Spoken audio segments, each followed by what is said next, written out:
So I'm here with Barney Glanvill. Hi, Barney. Hey, Ava. How you doing? I'm really well, thank you. And how are you? Pretty good. Yeah. Relax. And yeah, Mm, nice. And I wanted to have this conversation with Barney because I want people to kind of get to know you a bit, both because you are a community manager on the Self Mastery community platform, hmm but you also have done a journey on your own, a journey that many people on the network are looking to do, or they're in the process of making that. hmm So this is also something that we wanted to share other members' journeys and maybe where they started and how they're feeling now and how they got there. hmm So yeah, I'm curious, can you tell us a little bit about what's your state right now? How are you feeling day to day in your everyday life? What's your life like that way internally? And I also know that you quite recently released some music on Spotify and iTunes, and that's kind of been a big journey for you to get to that point. Yeah, it has. So day to day at the moment is weird. Life is really weird, and that's always been the case. But I'm enjoying that fact more and more, and seeing more weirdness in the universe every day. So yeah, my partner is sick of me saying, "Oh, that's so weird." Every day I'm looking at things, and uh, yeah, I'm a lot calmer than I used to be, and a lot less stressed. I used to be big time in an acute, constant state of anxiety, pretty much every day, which prevented me from going out and doing things like that. And now life is still scary. It's never not going to be scary, but I feel like I have the tools um, to go and do things in spite of the fear, because there's no real danger from the fear itself. It's just another obstacle to overcome. So yeah, more optimistic these days, and more calmer and more relaxed in the face of fear that's always been there. So yeah, I just released some music. Again, this is one of the things that was a big blockage for me. I've been playing guitar and writing music since I was about 14, and uh, my first real stint of really bad anxiety and depression came when I was about 21. Um, After that, I went to university and studied music and music production, and even when I was there, I was doing it, but there was still a big blockage, and I wasn't creating music in the way that I wanted to, and I had this huge judge, which I think a lot of musicians have, where you want perfection, and you have this music in your head that you want to share with people, but there's a lot of tools that you need to figure out when you're learning to play music, of how to get the music out of your head and into life, because that's why you learn music theory and things, because you learn how to talk about music and how to describe it. But even after studying it, I still couldn't get it out, and I couldn't figure out why. And I just thought it must be because I'm bad at it. It must be because I'm no good. Um, I always had a big judge about my voice as well, and when that was kind of that doubled down, when I had someone close to me, kind of say I wasn't good enough for real, those exact terms, and that just compounded that judge's belief, and and so for a long time I didn't even sing. especially when writing music, and I'm a singer-songwriter, so it was a bit of a problem, really. um, and recently, I've been making a lot of progress in the last, I'd say, year and a half, 2 years. I've made some big changes to my life and to myself, and one of those was just getting to grips with just making music again. And there was a period of about 2 years where I hadn't even touched the guitar and hadn't even written any music. And yeah, so I came to a point where I thought, you know what, it's been long enough. One of my dreams has always been to have released music and to have music on Spotify or to have a CD or whatever it was. And that dream had been built up so much by other characters that it felt like it had to be something really, really good. It had to be a really awesome track that just, that contained who I was, that would, gain appreciation from anyone who heard it. So it had to be just, the best piece of work that I could make. And so with that, all this pressure came with it. So it never happened. You never got to that perfect point where it was No, like, according to the judge, it was good enough to be released. exactly, because, I'm not Beethoven. So, it's never going to be like, I'm sure I'll get there eventually, but, Was that the image of perfection that the judge had set up? Was that apparently Beethoven? That's who you need to be. That's what I'm shooting for, apparently. And also like Beethoven on his peak, like on his career. Yeah. Not early Beethoven stuff. That stuff is No. But that's the judge held this idea that unless you were one of the greats, one of the composers whose music would stand the test of time, then why bother? So it's just this huge pressure to write music that would be played in the next 600 years. That's what does it, there's no way you could even know anyway. I'm not going to live that long, so it's exactly. How can you tell if you met that standard? Exactly. I'm sure Beethoven didn't know what that we were going to listen to him nowadays. He just wrote what was inside him and to the best of his ability. And I don't know if he struggled. Yeah, most musicians do, but yeah, anyway, so I got to the point a couple of weeks ago and I thought, I've just had it with this backing, this to and froing of, is it good enough, is it not good enough, blah blah blah blah blah blah. So I just thought, no, screw it. I have this track that I've been working on for 4 years. 2016 I started working on it, and had always liked it, always enjoyed it, but it always didn't pass the judge test of listening to it, and it always, it was always not good enough, or because it's an instrumental track, it never passed the is it what I want to convey to people about myself. So because it didn't have me singing on it, it didn't pass the test of, I want this to be what people judge me on, ironically, because I want that part of me wants the people's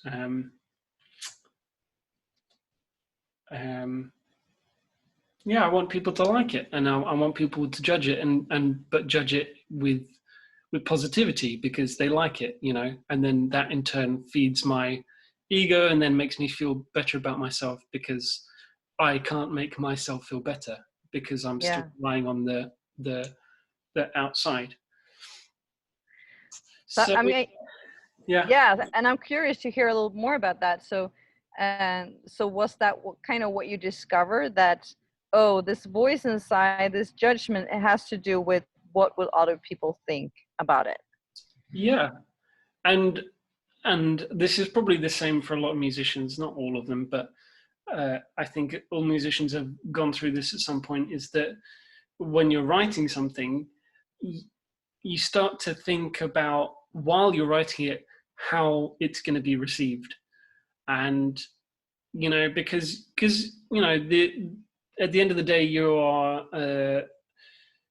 an entertainer or an artist who's going to be giving something to the listener. So, you want them to have a good experience, because that's why you do it. I could just, release music into my own personal collection and never actually get it out on the internet and just enjoy it myself. I could do that, but I think most musicians, especially ones who want to earn a living out of it, they want a happy audience. So their reaction is kind of in the forefront of your mind when you're writing, which is really dangerous, because then the judge, loves that, because then it's, oh, you think they're going to like this, you bloody idiot, that it starts to become really, really filtered, because you're writing for someone else and not for yourself. Because either you want, an income, and you want fans who will enjoy your music, or you are writing because you want you want people to like it, so you want the confirmation of others. Yeah. So what happened? I mean, it sounds now that you're pretty aware of those voices inside that would start going. So can you tell me a little bit more about, like, what would happen if you sat down to play music or write music, and what was the voices inside? And also, like, how did you become aware of what they were doing?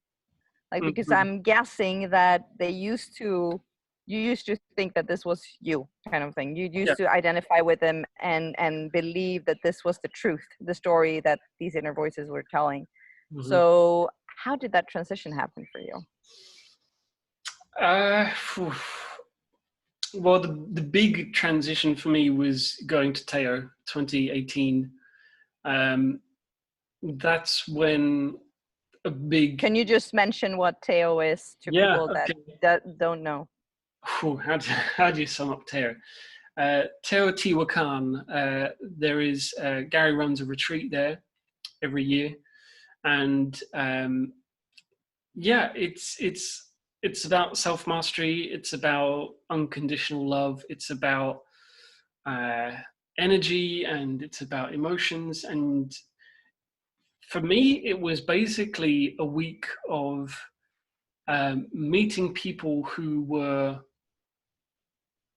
looking to give and receive unconditional love, um, a chance to, you know, find out about what you were really feeling and why you were feeling it, and to take a look at how you can live a more freer life, without the characters. So my dad had gone on the retreat. He's been going on it for about 10 years, and so I'd heard about it, but I finally came with him, and I still wasn't really sure what it was going to be. There's always the joke that, you're walking into a cult, what have you brought me into? And he'd explained the concept of characters for me probably about 3 months before I went. So, I kind of understood it, and I kind of got that, there's voices in my head which aren't me, but for the last, 30 years I've been identifying as them, but I still had no idea what to do with that information other than go, oh, fuck, I, so I'm at the mercy of these They're here. voices. Like, Great, cool. what do I do? Yeah, exactly. So yeah, Teo was a week of exploring both, the inner world and the pyramids of Teo, which were, beautiful and outrageously weird, as everything is. And yeah, it was a week that just gave you a chance to, you know, document what's going on inside you, and to inventory, and to kind of really go back with the help of people who know what they're doing to look at past experiences where these beliefs and these characters uh, have been installed, and also reinforced. I found memories of myself that I thought I'd forgotten about, and actually they've been controlling most of my behavior, because of ultimately culminated in a belief of I'm not good enough, which, like we said, it controlled the music and controlled, the kind of jobs I was applying for. You know, it was controlling so much of my life, and all it really was a sad 10-year-old boy who just, wanted a hug. You're the one who helped me with that. You remember that was a big hurdle, and that was on the first or second day, and I was we were doing this exercise. I couldn't really figure out what to do, and I was having these judgmental thoughts about myself. I'm not good enough to do this exercise and figure it out. So I kind of sat there beating myself up. and and you came over and we discussed it a bit, and we went back to try and find a memory which had a similar feeling. Yeah, and I found it, and immediately just all this emotion came out. I was crying for the next 24 hours, I think. And and that was the first day, and then the rest of the days were just a series of weird events that just helped me see what really truly was me and what was characters, and helped me to get rid of those. And yeah, beautiful week, which I've found great friends, and I've met my partner there as well. And it's here we are 2 years later, and it's that changed my life that week. Absolutely, 100%. So that was where some of the music stuff happened. You kind And of got to finding the source to the beliefs that were also running, that had gotten a hold of you creating music. And you found that it wasn't maybe about the music itself, but it was deeper installed beliefs about not being good enough, not being worthy. And for the most part, they weren't about music. Some of them were, like I mentioned earlier. There were, stressful events tied to music which I've had in the past, whether it's, playing bad shows live, or playing to an empty room, and those kind of things take a toll on you when you're trying to, put yourself out there. And it's like you're reliving that belief again and again, because if you step into a situation with that feeling of not being good enough, and an event like that happens, that the judge got more food to feed from, of like, look at this, look at that, and is collecting evidence for that its belief is true, again in the present moment, then that event will be added to that belief as proof, and it will relive that event inside, and like, hey, look at this, we played this gig and you made it to last of yourself, or this happened and you made mistakes. So that's, but usually going back to the source is what will shift it, what both one will release the emotions, and then also of course will make you see it and get in touch with that. And I think a lot of people are, when they start this journey, they're a little scared about going to the source. Like, what will I find? what is in there? Do I even want to open that door? It, like, that seems scary. What will come out? Can you talk a little bit about that? Like, was that very scary? Yeah, a little bit. I mean, that element of what the hell am I going to find, and what the hell am I going to do with it once I find it, is you could feel that too. You could feel that, like, kind of fear, tension about it. A little bit of anxiety of, it's one thing finding it, but what do I do, with it once I'm aware of it? Mm. But there's also another side of the coin of, I just want to find it. I just want to get rid of it. I just want to, acknowledge it and understand it so I can move on, because it's, making my life miserable. And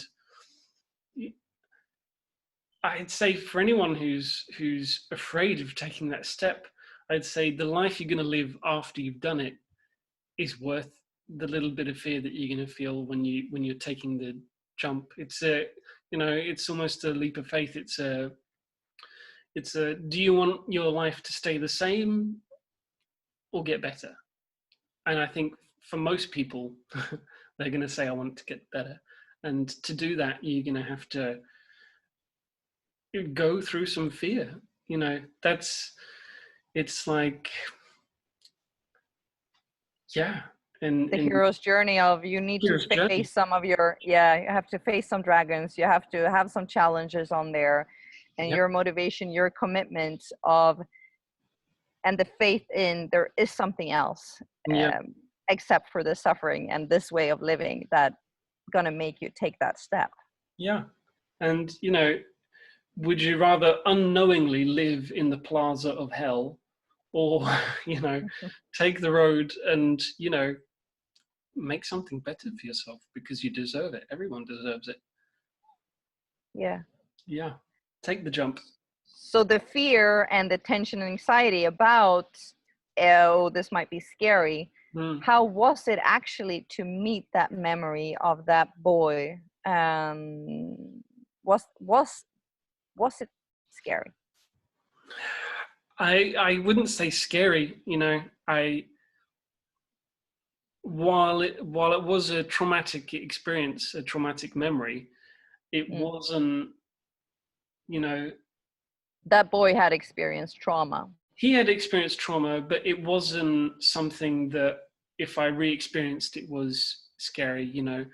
He wasn't abused or anything, and I think reliving an experience like that could be potentially scary for someone reliving those scary moments. I was fortunate enough to, it wasn't such a, traumatic experience in that way. So it was just kind of sad. It was sad that seeing that boy and realizing that a little bit of emotional trauma has controlled so much of my life, and sadness that, maybe regret even, that it's taken me this long to find it and do something about it. And yeah, just I felt sorry for myself a little bit, because yeah, I've been carrying it around for 20 years, and it's so easy to let it go once you really know how to do it. It's to find it and to do something with it. It's easier than carrying it around for 20 years, and I just wish I'd found it back then. Yeah. But a key point that I hear you speaking from also is that you're talking about this boy. It's like you went in there from yourself, from a more grounded place, visiting that boy, helping that boy to recover that memory or release the emotion around it, like letting him, allowing that boy to feel the emotion. It's not really you in a way. It's like it's a stored part of you. And this is also something that's very important when if you revisit traumatic events, if you visit it with the sense of yourself now, present moment, as an adult with more resources, with a different kind of grounding, and then you go in and say, go visit that child that was hurt. It's very different from reliving the trauma. It's like a second chance of, re-examining and understanding an event that's passed without necessarily being paralyzed by the fear of, maybe when you did when it happened. Yeah. Because there is a detachment, so you're viewing it from the third person, and immediately that, removes some of the emotion. And yeah, it's like, of course I can take care of the boy now, you know. I Of course I can do that because I'm not 10 years old. But you know, he didn't have any idea what he was doing. He didn't understand the situations around him. He didn't understand the complex relationships between people. He just didn't get it. He just, something happened, he felt sad and thought it was because of him, you know, because he didn't have the wisdom to see the whole thing for what it was, or the wisdom to let it go, whatever it was, because at the time it felt like the whole world, and it Yes. felt like I was the reason for all this, you know, change and everything. So In the 10-year-old mind, that made sense. That yeah, was the neural pathways. That was the logic of the 10-year-old. yeah, exactly. And so now, you know, 20 years later, you get to go back to him and say, buddy, you know, it's not your fault, you know. These events have happened because of other people's decisions, and you know, you're 10, just, you know, it's okay. And he just needed a hug. He needed, you know, someone who could really explain it to him, you know, because at the time no one really wanted to explain anything to me as a kid. You know, your parents breaking up, no one really wants to sit down and talk to you like an adult because they want to protect you, which Yeah. ironically is the part that does the damage, because you don't really understand it. No one really wants to talk about it, so you feel like there's a reason that something is wrong. And when no one talks about the reason, you just assume that it's you, or Yeah. at least I did. So Was this surprising to you, like the emotion and the beliefs that this boy was carrying about your parents' divorce? Like, what did it come to us as a surprise when you saw it? I mean, a little bit. You know, I've always known that it's been like a touchy subject for me, and it's always been an emotional subject. But I, you know, naively thought I'd dealt with it a long time ago, you know, but I really hadn't. I think I'd convinced myself that, yeah, it's fine. No, it's fine. No, just need to just not feel those emotions and I'm fine. It's okay. But to actually get it out and deal with it is another thing. And yeah, it felt really good to finally lay it to rest. Isn't that interesting? Like how our grown-ups managing self, like Mm. keep those things hidden.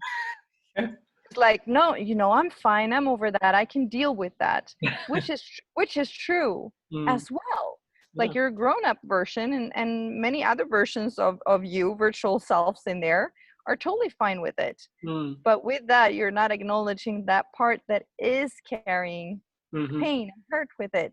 So Yeah. it's getting shoved and pushed to the side all the time. It's being kept in that pit Mm. alone, and that keeps it trapped, and that keeps it carrying these emotions Yeah. instead of it being seen, it being heard, and allowed to release the Mm. emotions. That's why, like, uh, visiting or approaching this work from here seldom works. Like, oh, I get it, I understand, yeah, but are you ready? Are you willing to go visit that part of you that are keeping that hurt? And that's not all of you, that's not your whole existence, and that not your being, but Mm. that part carries that emotion. Are you willing to go in and comfort it and be the parent Yeah. it needed? Mm. And that's the thing, when you do press it down, all it's going to do is attract more of the same experiences, because you have this belief, you have this emotion, you have this event that's, you know, you keep inside you and you don't want to let go. And anytime that another event matches that emotion, or you have an emotion at a particular event, all this stuff just gets added to it. And then, you know, it gets so much stuff on top that you can't figure out where it came from or why it started. You just know that it's there. And then you go, oh, well, I'm just an anxious person, or Yeah. I'm just not good enough.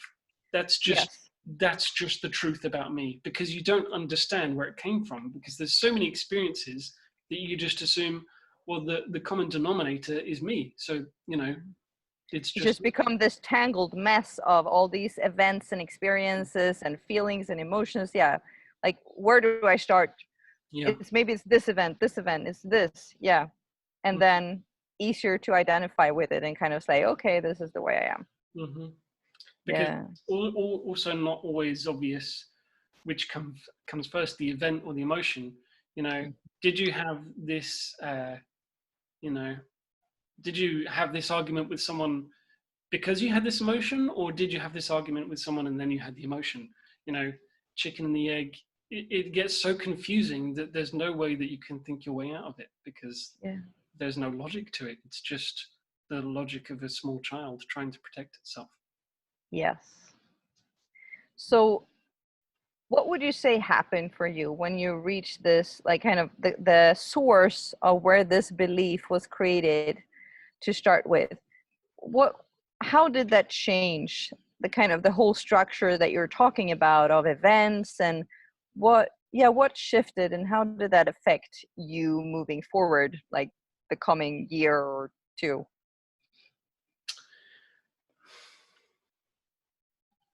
I think the biggest thing was seeing how much emotion was stored in that memory. And as soon as we tackled it and all this emotion came pouring out, it was kind of like a big light bulb moment of, there's just emotion in me which I haven't processed yet. And that's going to be the biggest thing, is just getting all this stuff out of me, because I can't build a new me, I can't build a new life without first sorting out all this stuff I'm carrying around. So yeah, the last 2 years I've cried a lot, probably more so in the first 6 months. There was just a lot of emotion and a lot of beliefs that were just so sad, and I just carried around with me. And my depression that I'd carried around for nearly 10 years, that I didn't understand 10 years ago, but I understand a lot better now. And it's just all this stuff that I just needed to sit with, and I just needed to cry and just let it out. And that was like 50% of the work. That was just like feeling it and acknowledging it and not trying to push it anywhere or stuff it down anywhere. Just feeling it was just made me feel better, because then, now I can relax. Now I don't have this thing niggling at me, just like, trying to get out, that I'm trying to, stay on top of all the time.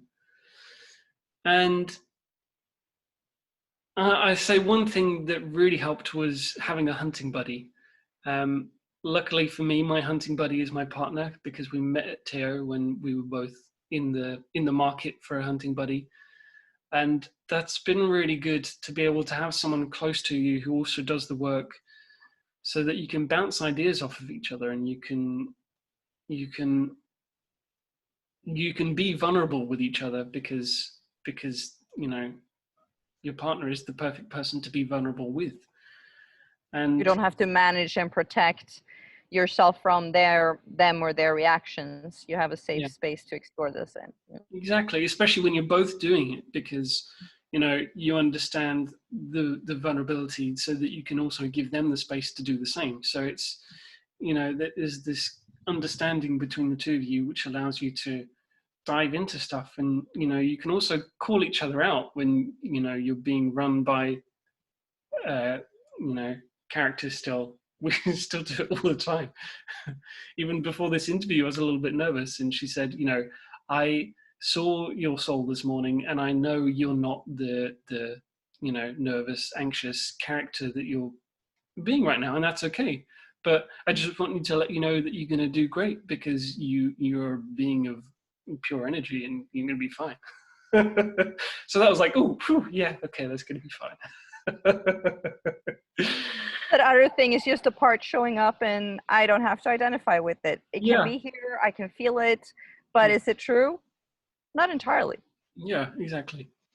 So I think that's one of the big things that's helped is releasing the emotion and having a hunting buddy that you can have that unconditional love space of, I'm going to just sit here and listen to you. If that's all it takes, then, that's what I'm going to do. And if you want me to also help you in other ways, I'm going to do that as well. But, just having that space of being able to get it out from yourself. I'm a classic introvert and INFP, so I internalize everything. I'm a big introvert, and left to my own devices, I would live a very solitary life. I think I would, I'd stay inside most of the time. I'd get everything delivered to me. That sounds a little bit like heaven, but I know that's my tendency and not my truth, because my truth is that, I'm a person just like anyone else who was born and given a body, and through,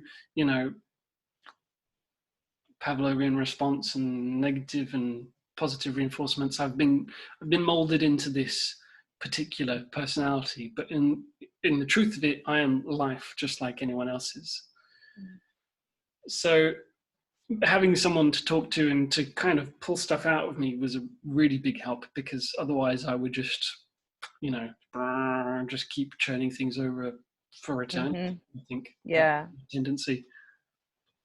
having an external reflection of what was going on. Yeah, and a little bit of accountability as well, is good, because it's like, oh, you're sharing a lot with me, I guess I should, okay, I'm going to share with you as well,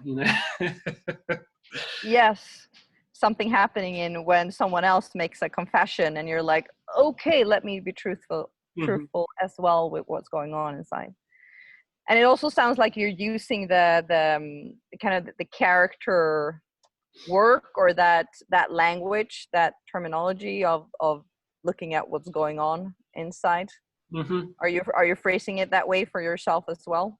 Yeah, I absolutely. It's the characters and it's the beliefs, and that's the terminology that I use day to day. And I see it.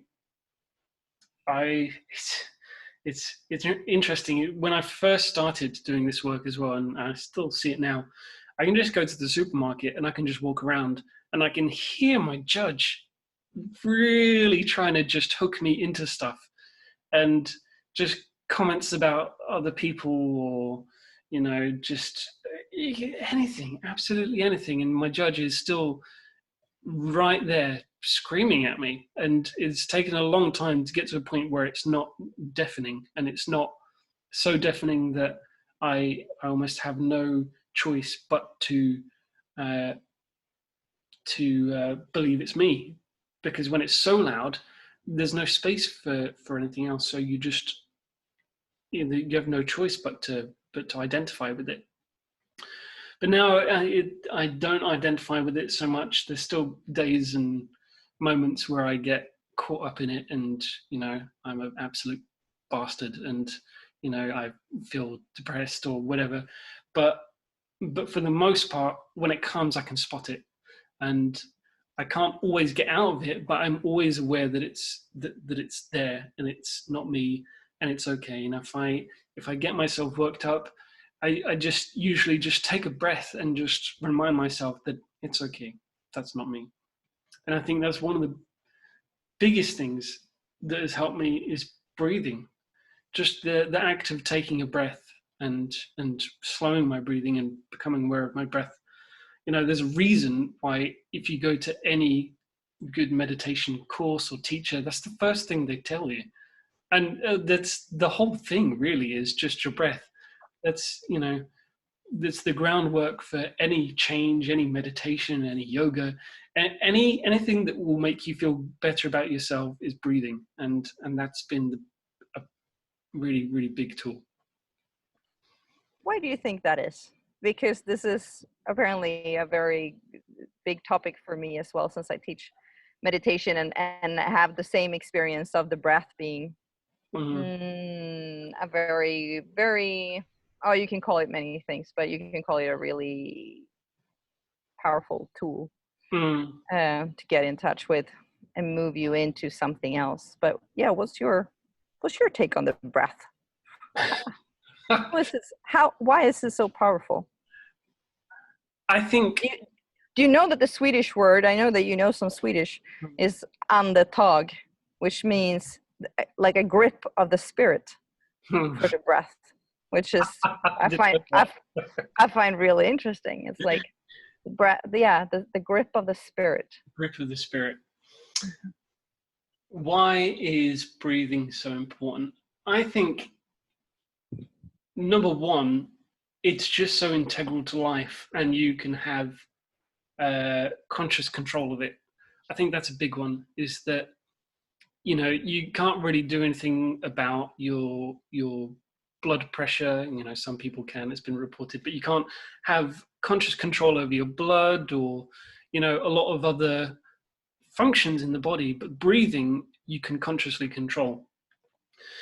And I think tapping into that life force is a big thing, and you don't know it's that when you first start out. You just think, okay, just follow my breathing, just in out, in out, in out, in out.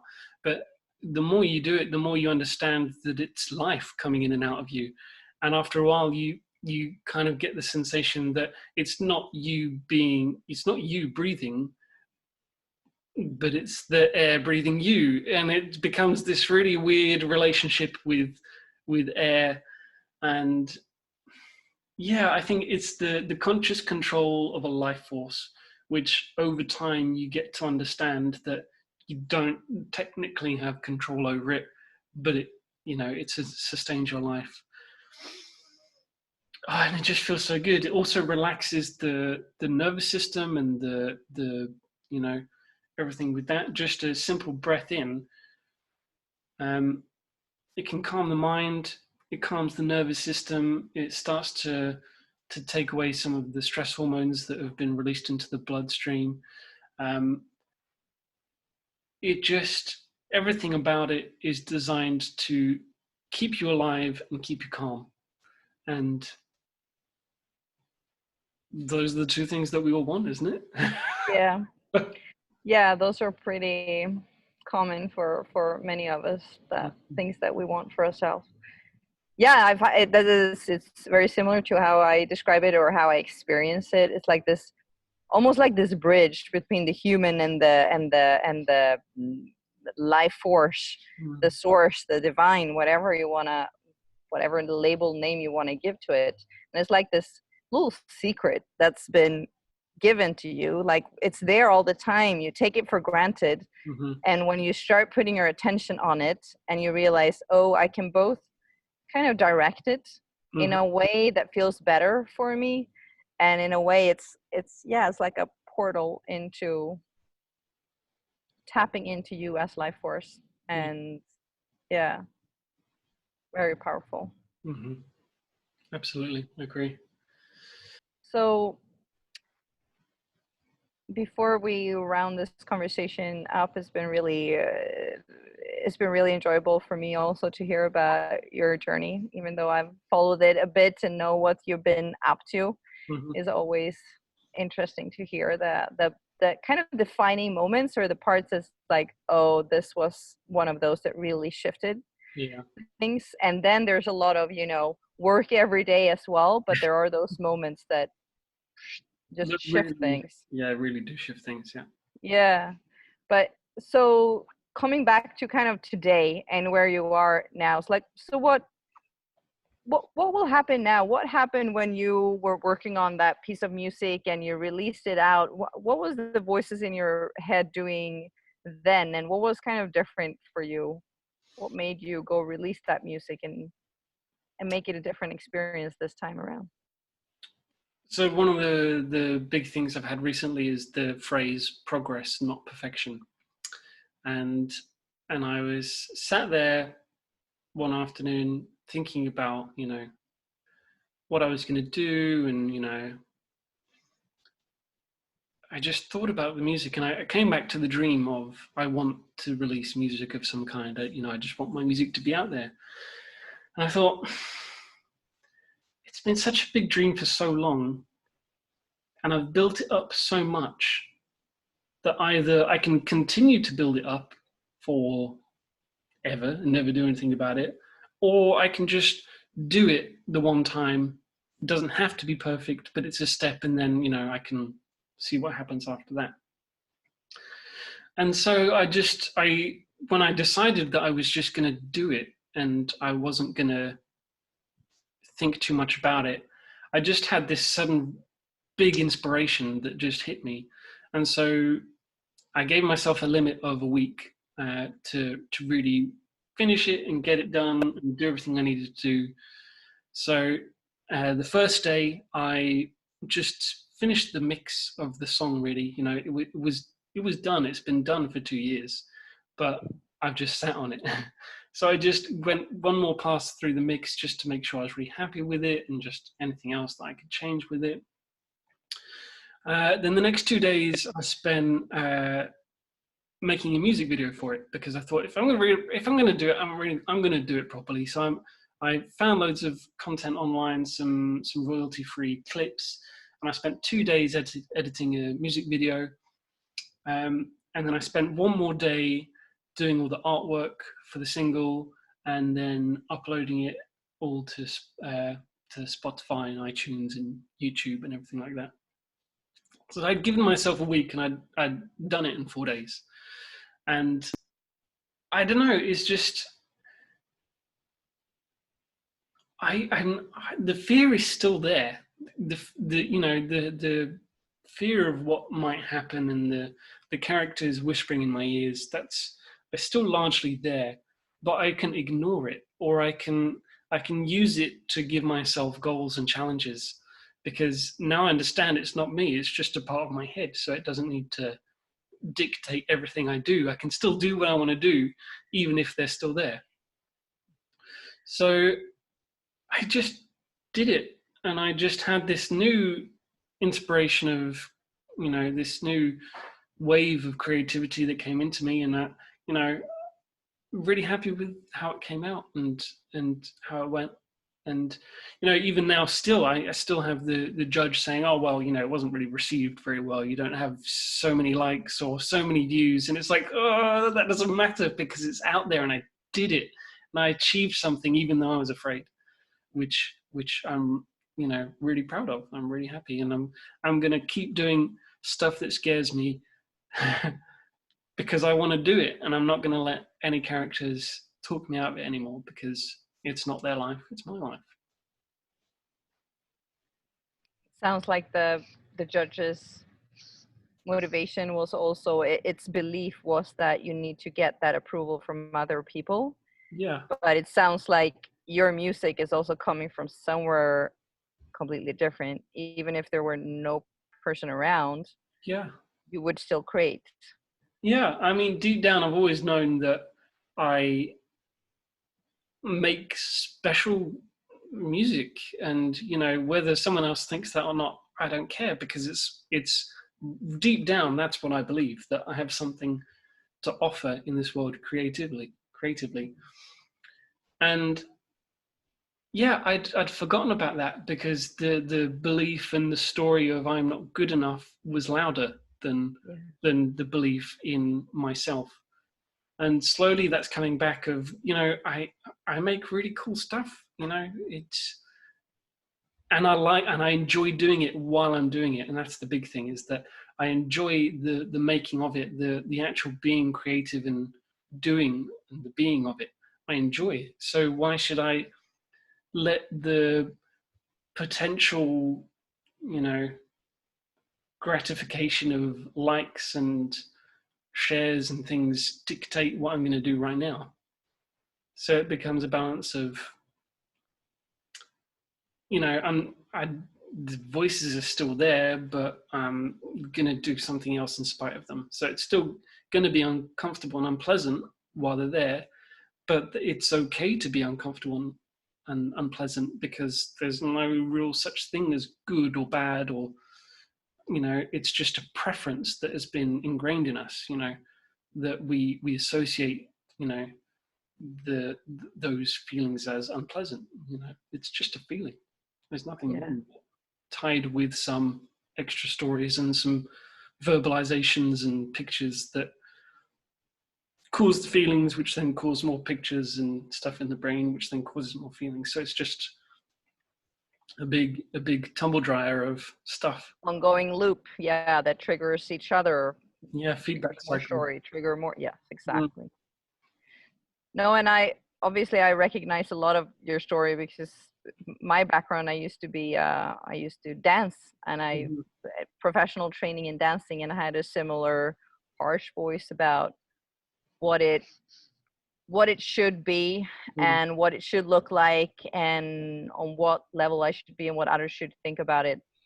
And for me as well, once those layers were dismantled more and more, I mm, found this just a deeper sense of why I wanted to dance in the first place. And it mhm. was a very like kind of natural source of just making the movements with my body.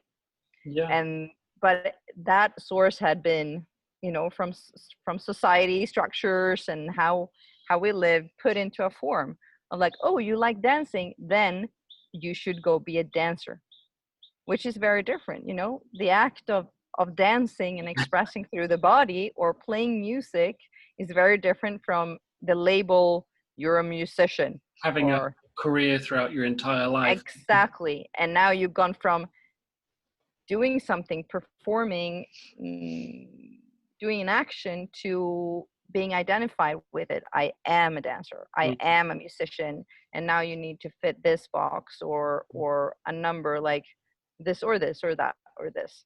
But it's not a free just expression anymore. It's now it's become labels. yeah, and with the labels comes a lot of expectations from that you have of yourself because Yeah. no, Now I you're comparing yourself to that box. Am I fitting in the box? yeah, am I as good as Beethoven? Not yet. Yeah. Study more. Exactly. And will I ever be? And then, you know, the depression or the defeat of like, I'll Yeah. never be, so I can just give it up. Mm-hmm.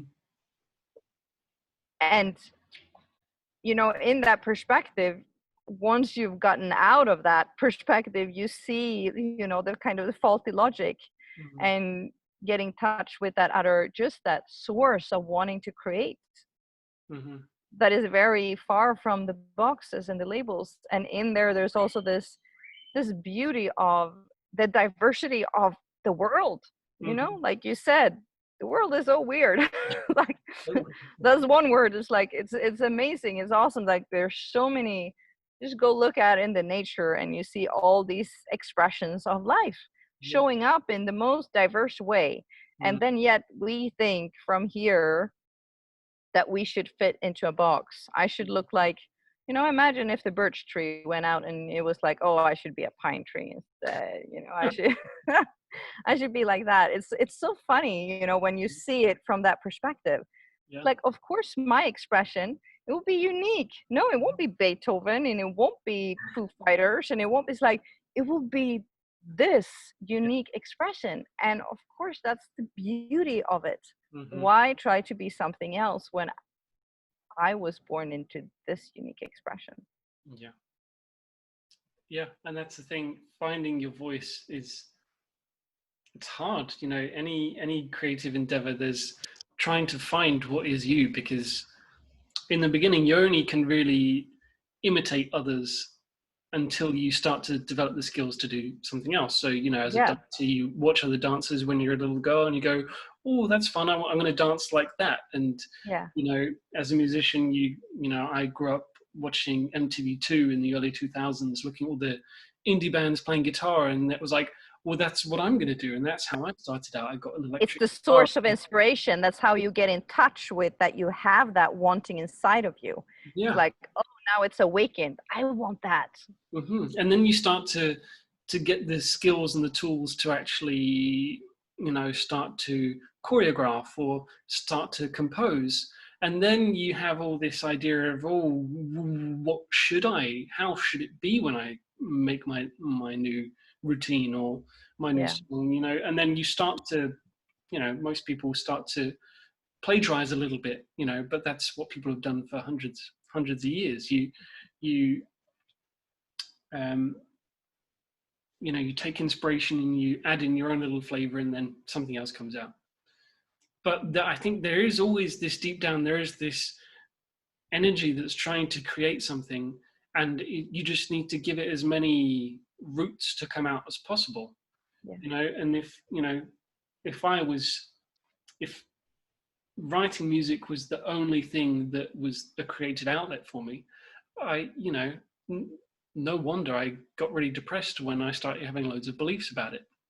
But over the last few years, I've got several more hobbies. And, now I like to draw, and I like to, I do woodworking, and, I picked up some more instruments. And so I've diversified my creativity. So it doesn't have to be that, I am One thing. a songwriter, so I must write songs. It can be, today I don't really feel like writing songs, so I can go whittle something, or I can go and do some drawing, and it gives you a bigger pool of stuff to pour out into, I think.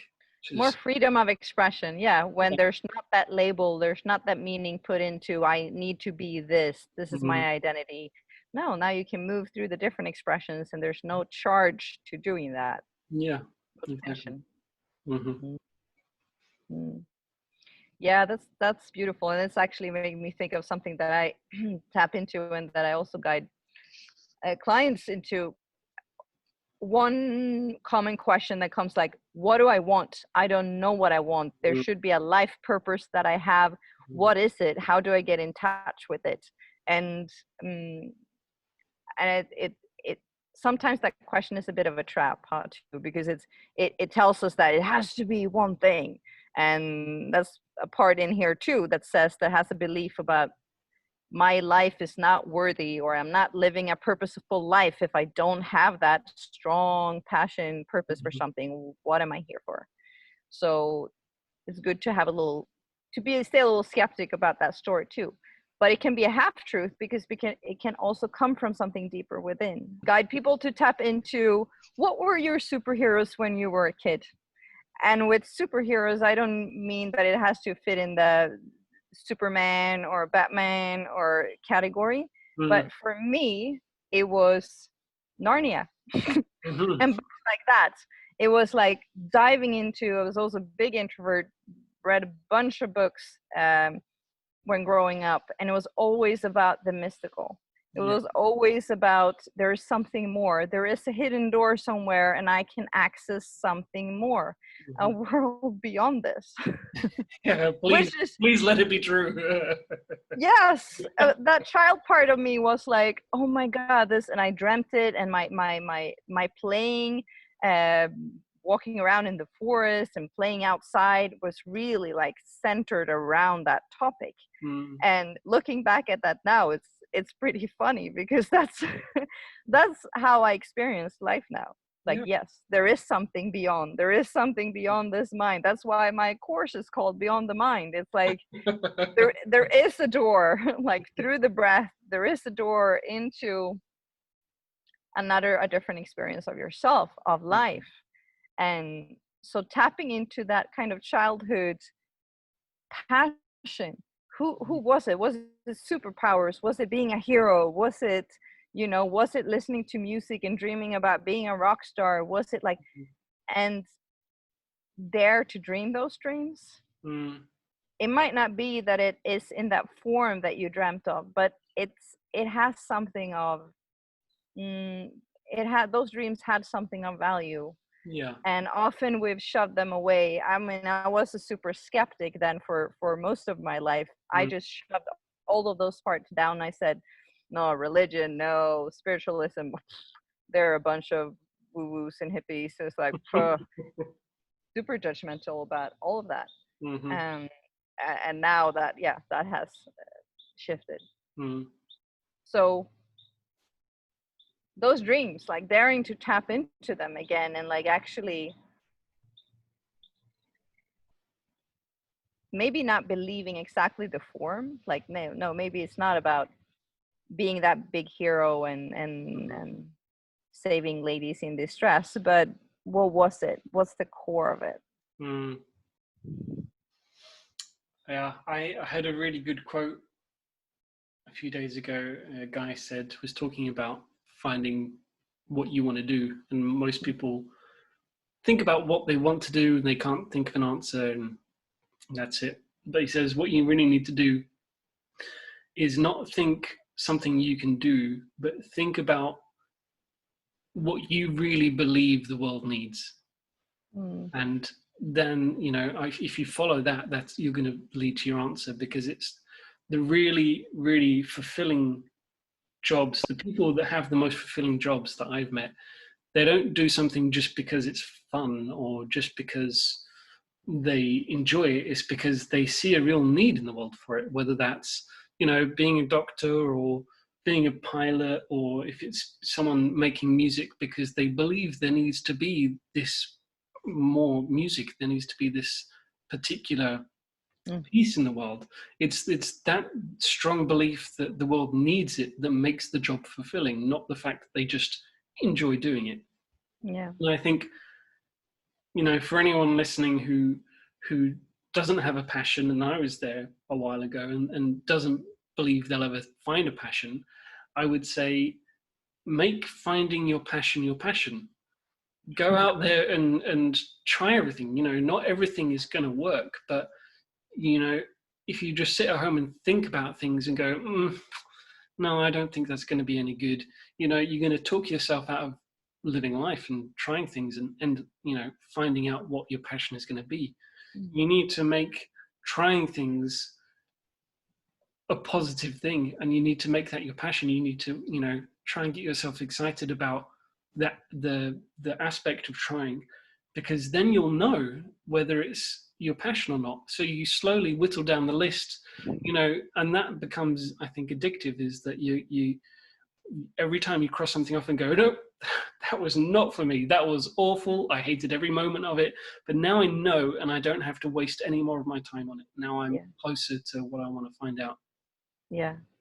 Put one step in front of the other and just take action. Yeah. Um, and it doesn't mean that what you take action in is the right, it's the one thing, it's the big thing, but that will lead you to more clarity. Yeah. It's something that I practiced a lot myself on this journey. Mm. But then there's also the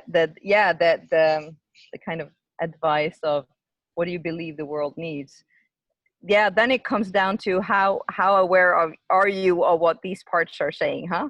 Because you might have, you might hear your dad's voice saying you should be a doctor because that's really what what the world needs or something.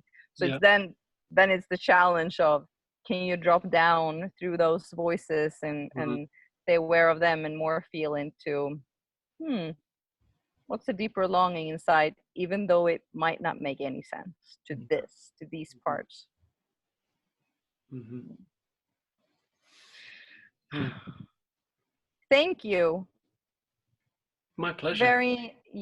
Mine too. And really nice having this conversation with you, hearing more about your journey, but also about the art of staying true to what you want to create and what happens, and kind of this sadness and depression that comes with when you're cut off from that, from the inner, from the voices, from the judge and the beliefs that are under there. So what's your journey ahead? What's next for you? What do you wish for in your life right now? What's the next?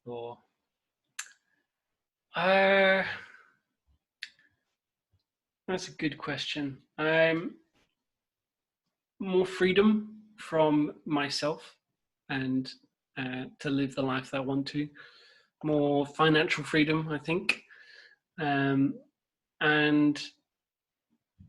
yeah, I want to have less control, and I want to be less overridden by my emotions when they show up. Especially my partner has kids, so that's brand new for me. I don't have kids of my own, so kind of having suddenly 2 stepkids, it's challenging. It's hard work, and I find myself triggered all the time. And it's not their fault. They're kids. They're just being, and it's my stuff that gets triggered. So that's something big that I want to work on next. Is living in a more unconditional love space, and less in a you know, selfish, concerned about my own emotions kind of way. No, I want to live a more selfless life. That's what I want. Yeah. That's That next. will be done. That will be done. We'll check back in with you in a year or two and see how the journey is coming. Sounds good. Mhm. Thank you so much for having me. Thank you so much for letting me have this conversation with you. Absolutely. I will speak soon. We will. Bye. Bye.